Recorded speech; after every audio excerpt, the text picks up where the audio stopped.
আসসালামু আলাইকুম। আজকে কোনো গল্প নয়, আজকে আমার নিজের কথাই বলবো। সবাই কেমন আছেন? অবশ্যই ভালো আছেন। কে কেমন আছেন সেটা কমেন্ট করে জানাবেন। আমি কিন্তু আলহামদুলিল্লাহ অনেক ভালো আছি।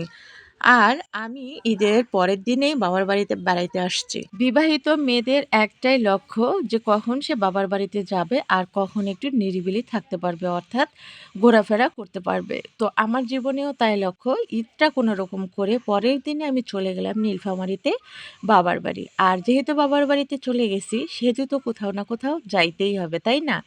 তো আমি চলে গেলাম মুসা রিসোর্টে। নীলফামারী ডুহুলিতে এই মুসা রিসোর্ট অবস্থিত। মূলত মুসা ভাইয়ের নামে নামকরণ করা হয় এই মুসা রিসোর্ট। মুসা ভাই কিন্তু মৎস্য চাষের জন্য পুকুর খনন করেছিল। তারপরেই তিনি নিজে বিশ্রাম করার জন্য পুকুরের মাঝখানে ছোট্ট একটা ঘর করেছিল। সেই ঘরের মধ্যেই মুসা ভাই কিন্তু বিশ্রাম করছিল। আর সেই ঘর এবং পুকুরটা অনেক জায়গা থেকে মানুষ দেখতে আসছিল। তো যখন মানুষ ২-৪ ভ্যান দেখতে আসে তখন কিন্তু মুসা ভাইয়ের মাথায় চলে আসে, যেহেতু এটা দেখতে আসতেছে তাহলে আমি একটা রিসোর্টের মতো করেই ফেলি। তখন ওই ঘরের সাথে সংযুক্ত করে একটা বাঁশের ওভারব্রিজের মতো আর কি, বাঁশের ব্রিজ।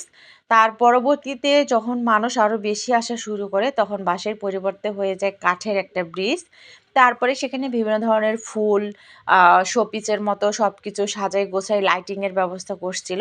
এভাবে করতে করতে যখন এটা পরিচিতি লাভ করে তো তখন এখন এই পর্যায়ে চলে আসছে, মানে এখন একটু একেবারেই ভিন্ন করে ফেলছে মুসা ভাই।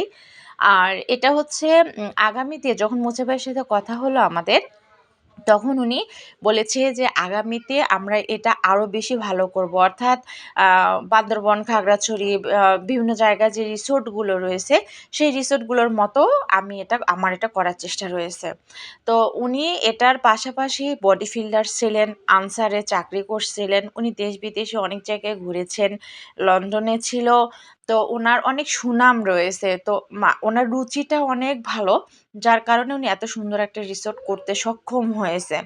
তো যাই হোক, আর আমরা এই তো ঘোরাঘুরি করতেছি, ছবি উঠাচ্ছি, ভিডিও করতেছি। আর আমার সঙ্গে ছিল আমার খালা এবং খালাতো বোন, আর কেউই ছিল না। আজকে আমি কাউকে সঙ্গে নেইনি, কারণ প্ল্যানটা ছিল হঠাৎ করে। আর আস্তে আস্তে আমাদের সন্ধ্যাও হয়ে গেছে।